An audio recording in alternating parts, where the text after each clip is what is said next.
A Justiça reconhece motorista de aplicativo como um trabalhador avulso digital. O que é isso?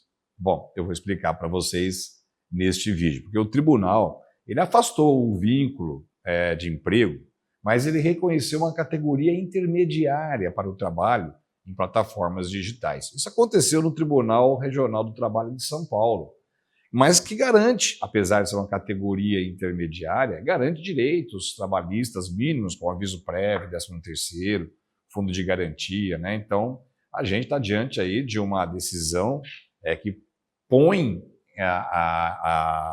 um ponto final, né? É claro que tem recurso ainda, nessa questão do motorista de aplicativo. Então, eu vou falar sobre esse assunto com vocês aqui agora, que aplica-se e repercute tanto na seara trabalhista como na questão previdenciária também.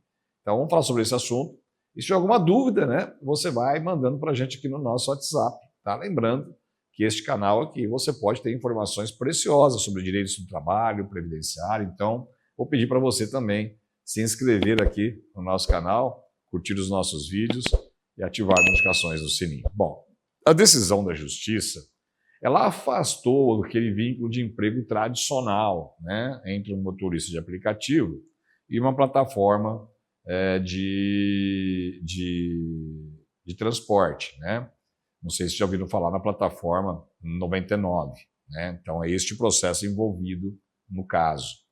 Mas reconheceu, né, apesar de não reconhecer o vínculo de emprego tradicional, reconheceu o enquadramento como trabalhador avulso neste contexto digital, que assegura também direitos trabalhistas, né? E mais, também tem direitos até de acidente do trabalho lá na questão previdenciária. Então é importante que você verifique. A decisão, gente, não foi uma decisão fácil, não.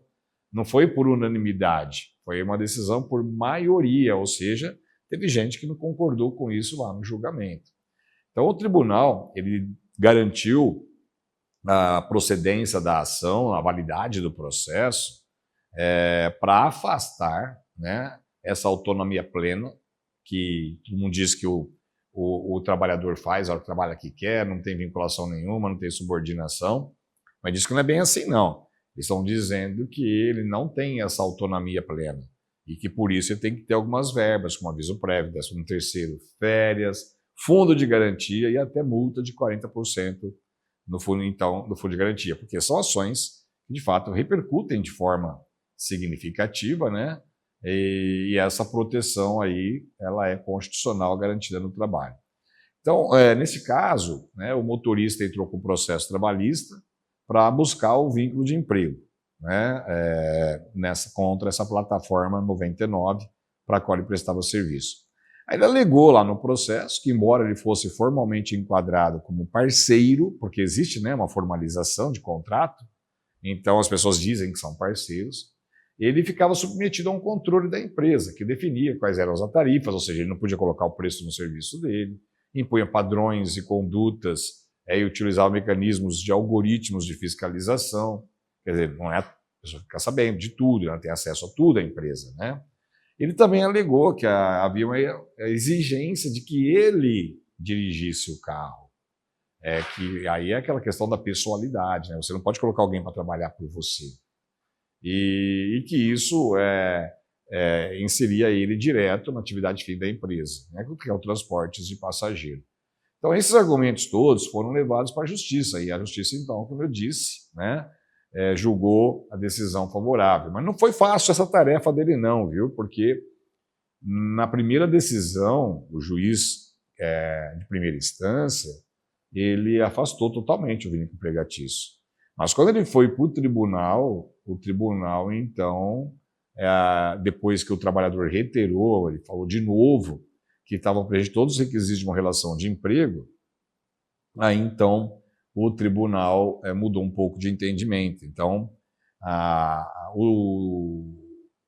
relatora do caso, que é uma desembargadora, ela rejeitou a alegação de que a Justiça do Trabalho não tinha competência para analisar esse processo, né, porque normalmente a empresa fala que tem que ir lá para a Justiça Civil, já que não tem vínculo de emprego, né? E no mérito, né, na questão, ela analisou dizendo que estava presente ali os requisitos que caracterizavam o trabalhador como um empregado. mas não naquela situação jurídica clássica de um contrato de trabalho normal, né? Então, ela falou também, olha, você não é empregado, mas também você não é autônomo. Aí ela tinha que entender como é que iria ficar essa situação. Aí enquadrou ele como trabalhador avulso, né? Então, ela, no processo dela, chamou atenção para um trabalho chamado, entre aspas, trabalho plataformizado. Olha que legal esse nome. Trabalho plataformizado, e dizendo que ele tinha uma subordinação digital. Olha que ponto chegamos, né?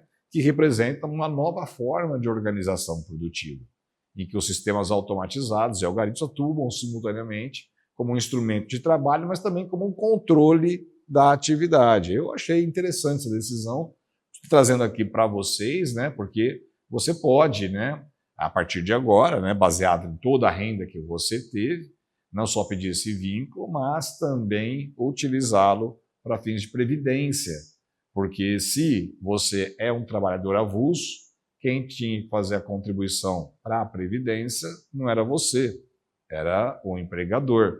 E aí, mesmo que você não pagou, isso começa a valer tempo de serviço para você. Então, é importante que a situação seja destacada aqui para a gente poder definir a situação nestas condições, né?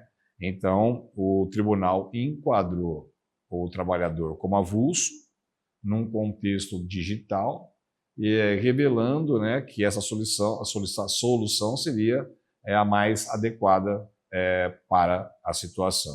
E aí condenou a empresa a pagar todos os direitos, né?